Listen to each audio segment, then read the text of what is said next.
Welcome in Line by Line, the second season, episode 2, with Shane.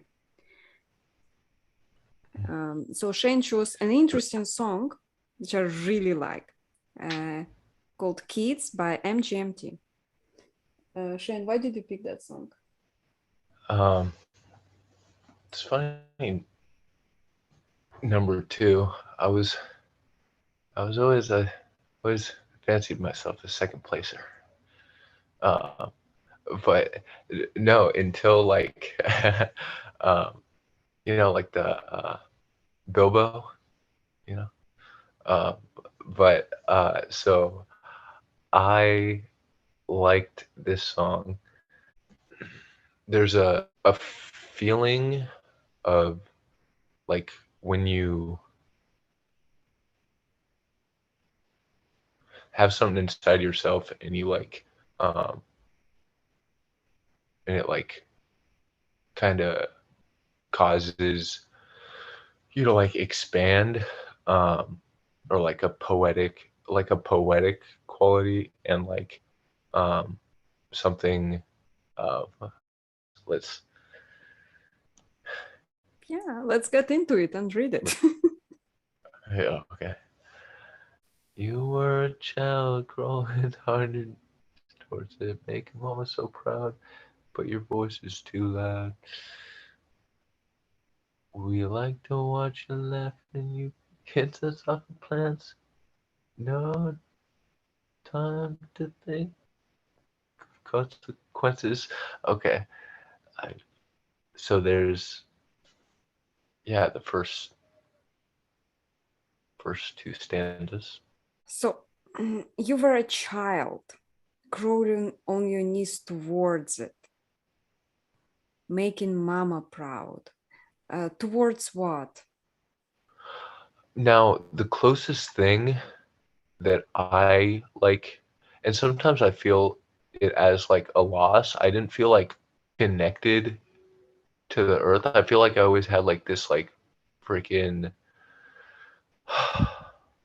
just not like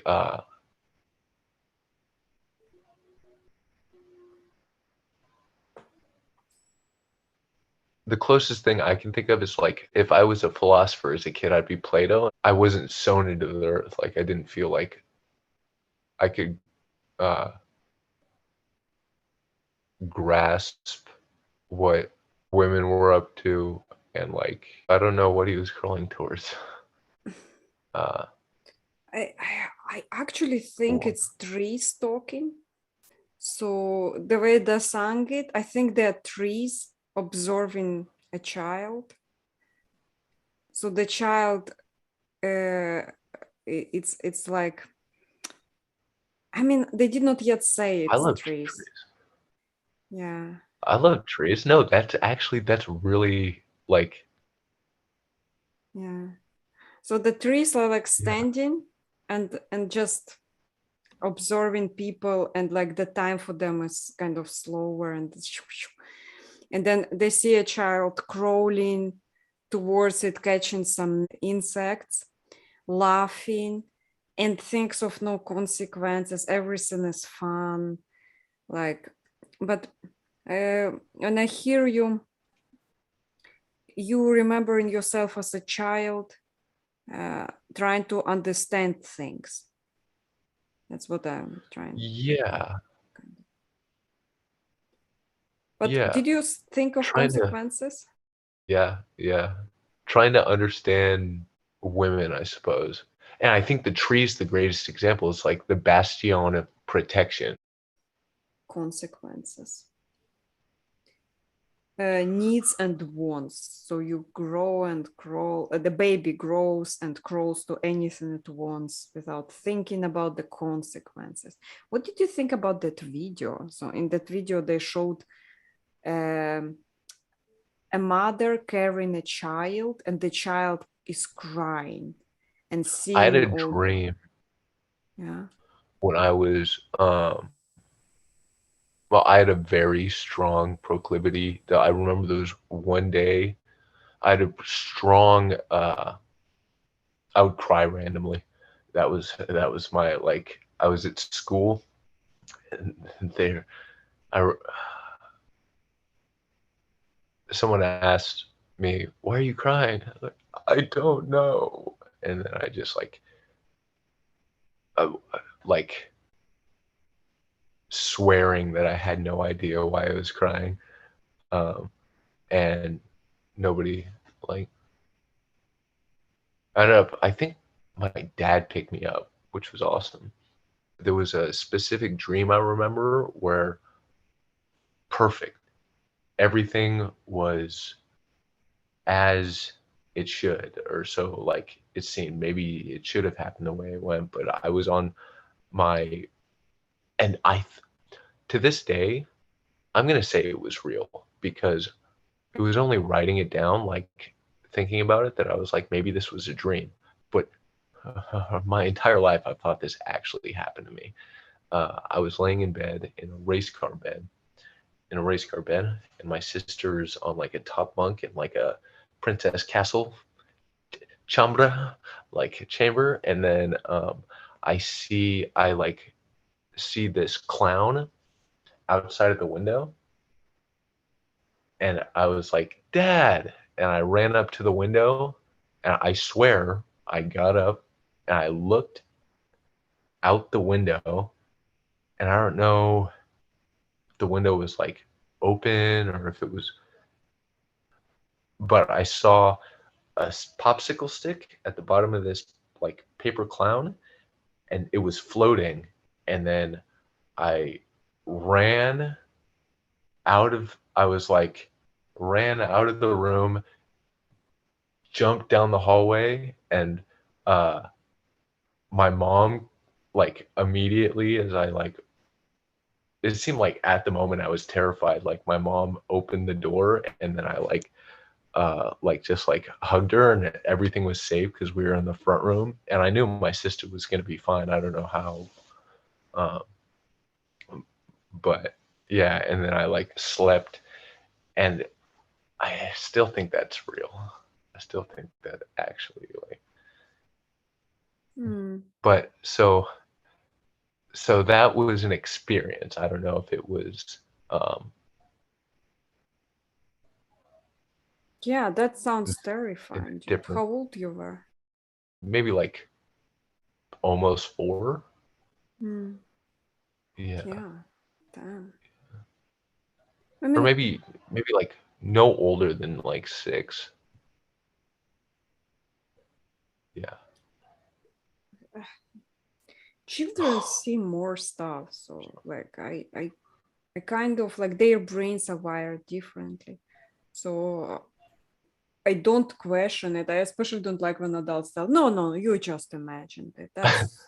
That's not how you talk to No, children. Like no. you take into account what child saw and the experience and why, and you think about it. Yeah, but like, yeah, that Somehow must have been terrifying.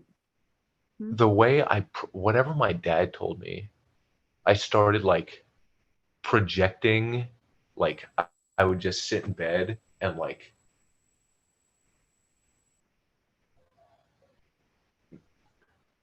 images would like play on the wall, and I was like, "Oh, like so someone taught me that." Mm. It's interesting. Or if that's always been there. Do you think that's always been there, like that ability to like To see on the wall a projection, yeah, imagination, yeah. movies on the wall. I mean, we can use our imagination in many different ways. And the ability to kind of like just like look at the wall, but then imagine there is like just animation just crawls out of it. You imagine it. And depends how your brain is wired. It can seem more real than it is. It's like you're creating stuff Oh, with your mind. And you're a painter, so like it's interesting. Like a for you. uh artist famously, like no, an author Mhm. famously was like writing, and like family heard him scream, and he was, because he made it so real for himself. And like, oh, I like love that, like that experience. Oh, like if like not like the idea of like the respect I have for someone going like to that, Stage of creation. just like intensity,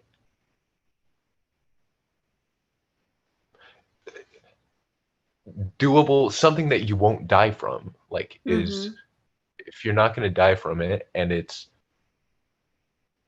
legitimately something's, I don't know. Yeah. So that child in the video, there is a mother carrying a child and she's like looking at her phone and the child is crying because he sees monster in everybody. Like he just sees those deformed faces and people and that they sing and a chorus comes in, control yourself, take only what you need from it, a family of trees wanting to be haunted. And I was thinking about family of trees wanting to be haunted. And you know what vision I saw? It's like I always kind of could uh, superimpose faces onto trees or like different shapes. Like, you know, the tree has this structure and branches. I'm pretty sure when I was like, I don't know, something like 22, I like to go out at night because the way leaves were in the top branches and I would look at the starry sky, I always felt like I see through the tree branches Jesus. So I could like every night, like at 2 a.m., I would like sit and look at the Jesus in the tree leaves. I actually did, like I enjoyed it so much. I so that's And how they said, like a family of trees wanted to be haunted, and I think those are imaginary figures that we kind of see in the way tree branches are shaped and stuff like that. It's like the trees want to be haunted, the trees want to be seen as this piece of art by your brain somehow. That's how I understood that chorus. so like respectful, like I think like respect for like taking,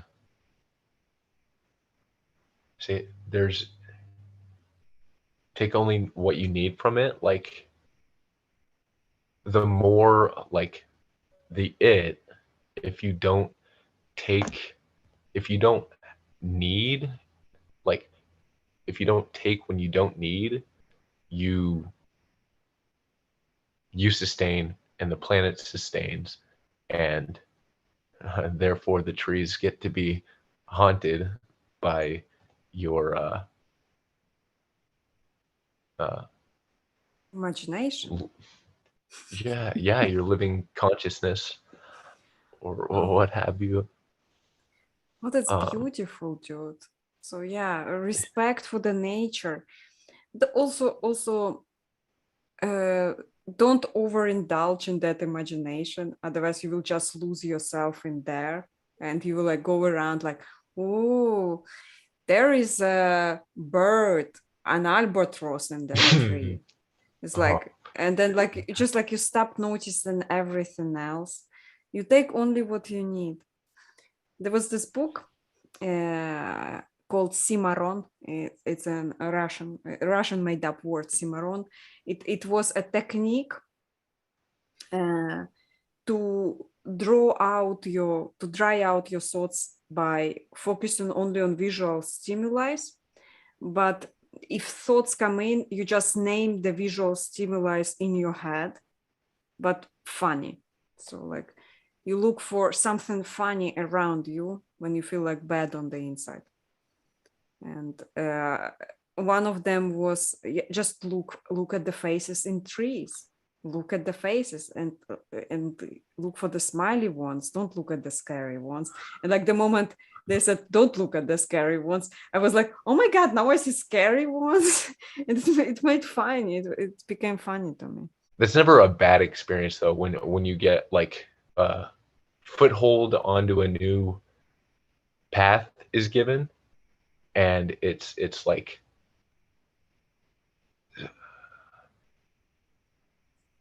every word that you're reading is Mm-hmm. somebody expressing. It's not a dead person writing it, so you get to like go along like the course of Yeah. territory of someone who was alive once. um, Who wrote and that I song? mean, I worked Mm-hmm. at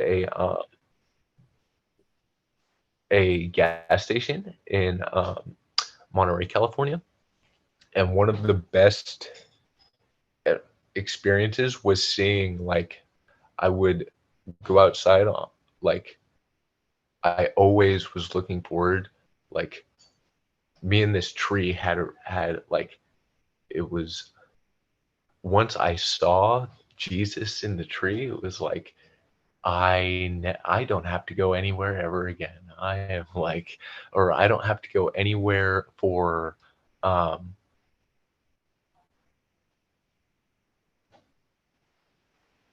nature's like it never. Yeah, it was nice, and so I would go out there on break, and that was like my you know, man does not live on bread alone. He lives on bread and watching trees. I don't know, Oh, whatever. So that was a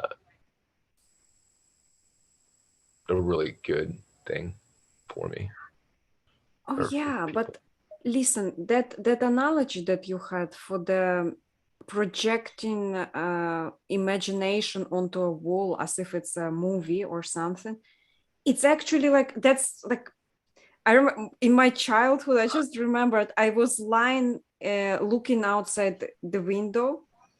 Like I was sick for a long time, and so like basically I was in bed for like a month, and I had to just lie and look outside the window because like there was no TV set in the room, nothing. And we had like those a lot of trees, and they would like with wind they would keep moving their branches, and I kept imagining different stories going on in there. It's like yeah, I mean, if I would see a clown in there, I would be terrified. I would probably be traumatized if there would be a floating popsicle stick in the air. Yeah, yeah. But my question is, okay, Mm-hmm. if I projected it, how did I see it as I was like in 3D? It was so. So you perceive reality differently, and your imagination reads the all the shapes that you can create in your head as if you see them uh, in reality. I mean, I heard a lot of people, like especially in California, telling me different sensations that they have that others like I never heard it before, like Everything. multiple forms of synesthesia, for example.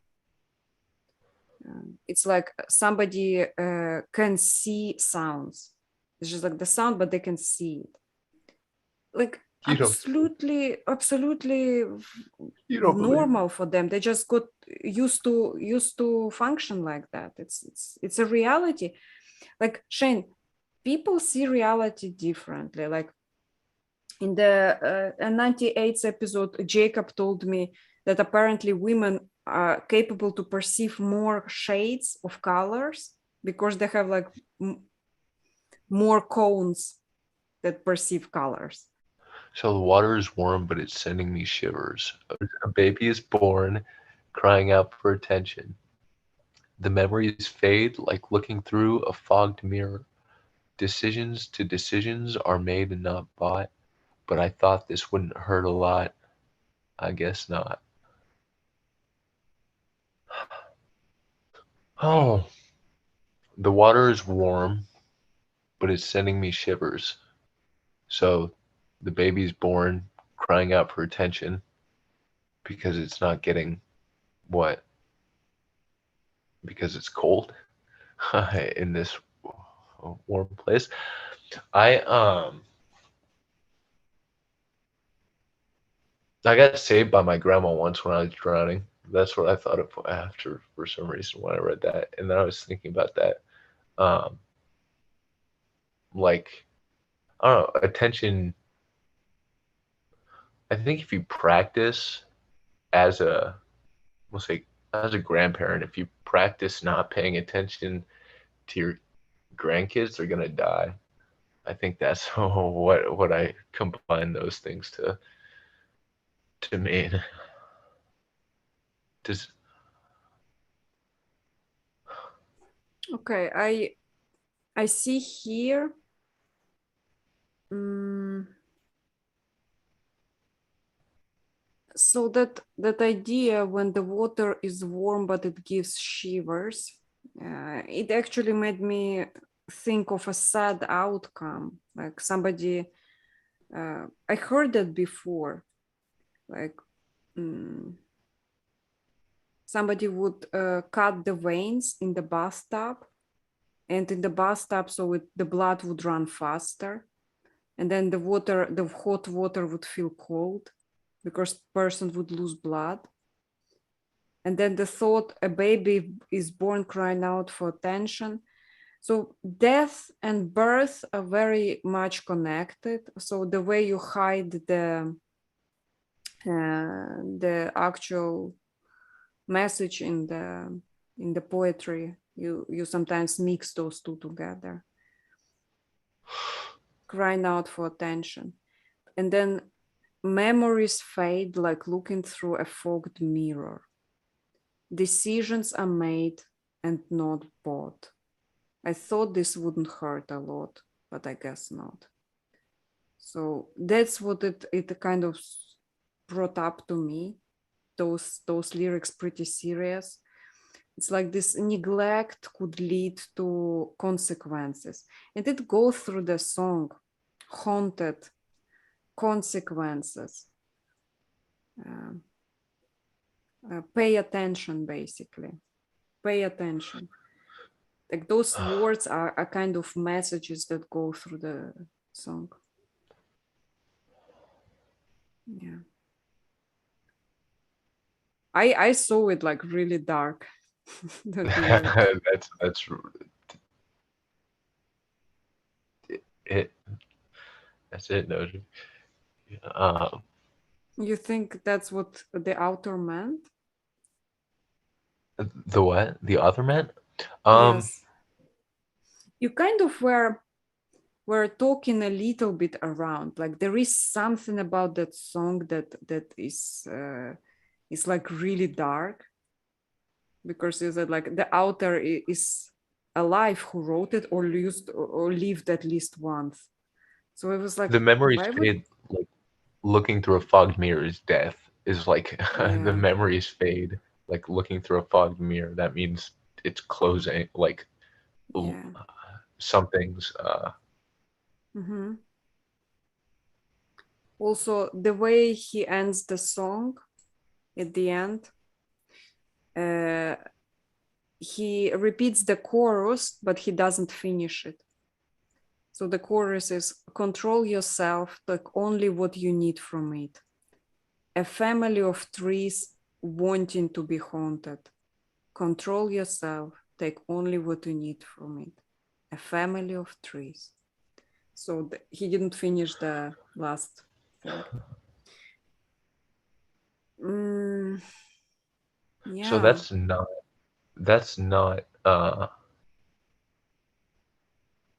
haunted. Oh, So he that was not probably the imagination in the trees. He actually meant it. There is some family of trees. They want to be haunted by me. It's like, Oh, it's like damn. yeah, I think going back to like I think like if you look at this through like a what do you call a lens of like conservation, it really Mm-hmm. is not correct. Like I think more like I'll say like sort of like that Heideggerian like towards being like that like towards like you said you thought at the beginning of like crawling towards like Mm-hmm. trees. Yeah. Like that's a very like astute analysis. Like because everybody like everyone loves trees. Like everyone loves trees. Like there's Yeah. no we hidden them like as apes from snakes, and now Yeah. we're Oh like yeah. yeah, So and in that's our that's blood. yeah. Yeah. Heidegger wrote this book, Poetry, Language, and Thought, and there was a in the poem he wrote, it was like there's a star that everyone was going towards. And like Mm.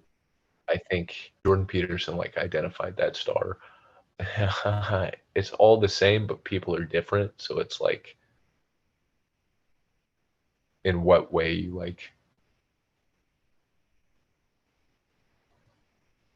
want. I almost feel like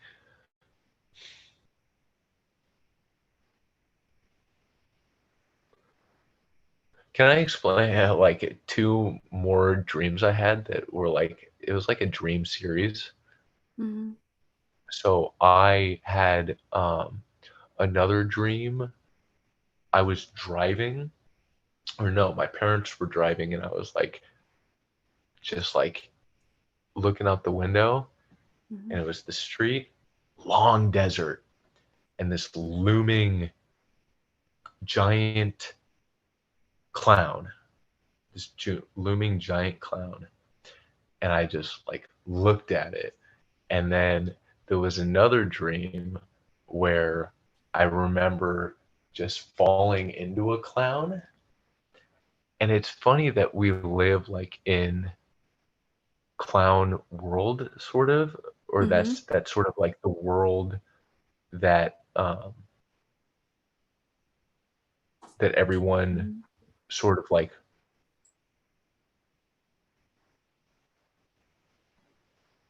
that was sort of what happened. And then I remember when I was going through this process of like it was when I was reading Heidegger's Poetry, Language, and Thought, actually.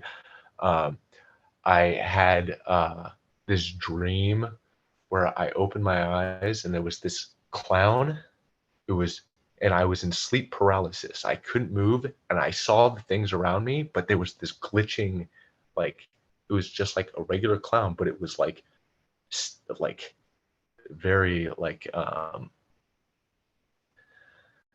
and consciousness had to sharpen in order to like shock me, like out of being like, I had to, but so that was so this is just like a theme, um a Yeah. childhood.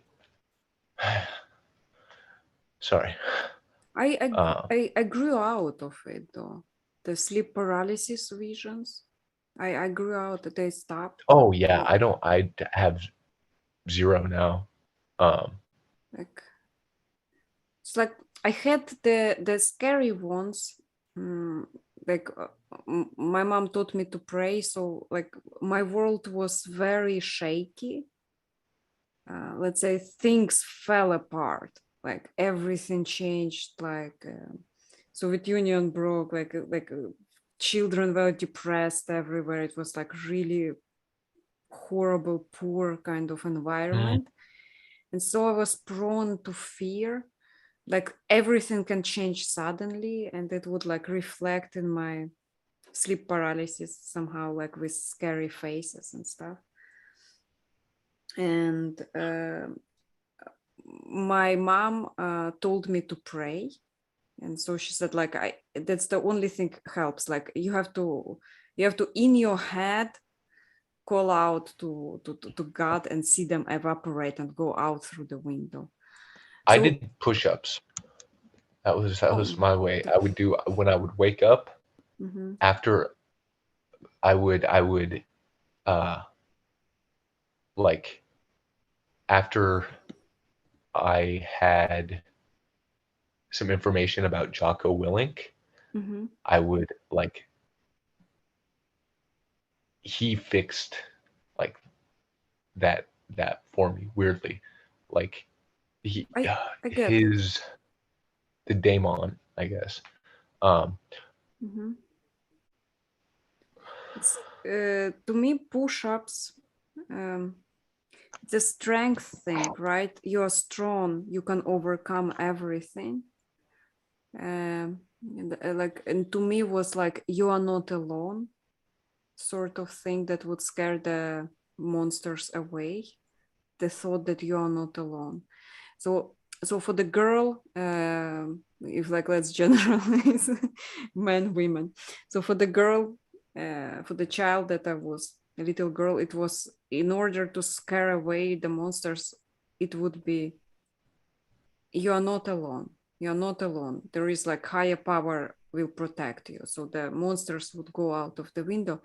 And for you, it's push-ups. You're strong. You're strong. You can beat them. You can take them. Like next time the clown comes, I will kick the shit out of it. yeah. Yeah. And it's also the same Mm-hmm. like I don't know, like exercises that would like attract someone to you. So those are like uh Yeah. or like Benefit comes with attract being strong. right. Right. It's just it's not why you do it, but no, you do it to you know to mature, So you like used to you harness the get fear of like sleep paralysis, or not the fear, but like the things you saw in those from sleep paralysis. Yeah, I think I should get strong and healthy. So it kind of went and did something good for you. And well, yeah, I I think became very clingy. I was afraid to be alone. I was afraid to be alone in a room. So I no, became it like somehow people makes have to be sense. around me. Yeah. So it's fun. Shane, I think like in that song, if to combine lyrics with the video, because in the video the baby was abandoned and the baby could not handle the faces, and so if to transfer it to lyrics, it did not have a good ending for the baby basically. So do not abandon babies and like pay attention to babies, otherwise they will be prone to those terrors, let's say. I went to church Mm-hmm. last night, Yeah. um, and I've been in conversation with my local pastor, um, and he was like, "Next time we're walking by, I'm gonna get you in here," and I was like, uh, and so I went in, and then this morning I was like, they were having like a youth thing, and I felt like all the kids like were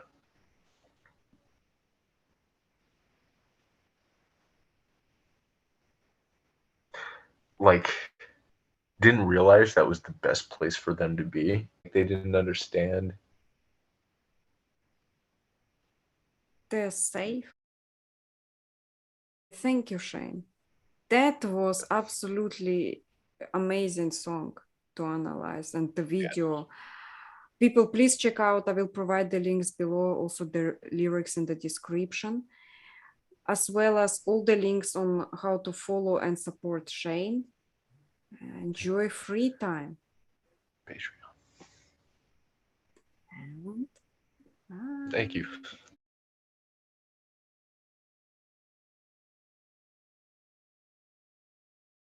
there are already lyrics written by IT. I mean, IT, fuck. AI. Well, I'm sure. It's like, no, they but don't write songs. It's propaganda. maybe. IT.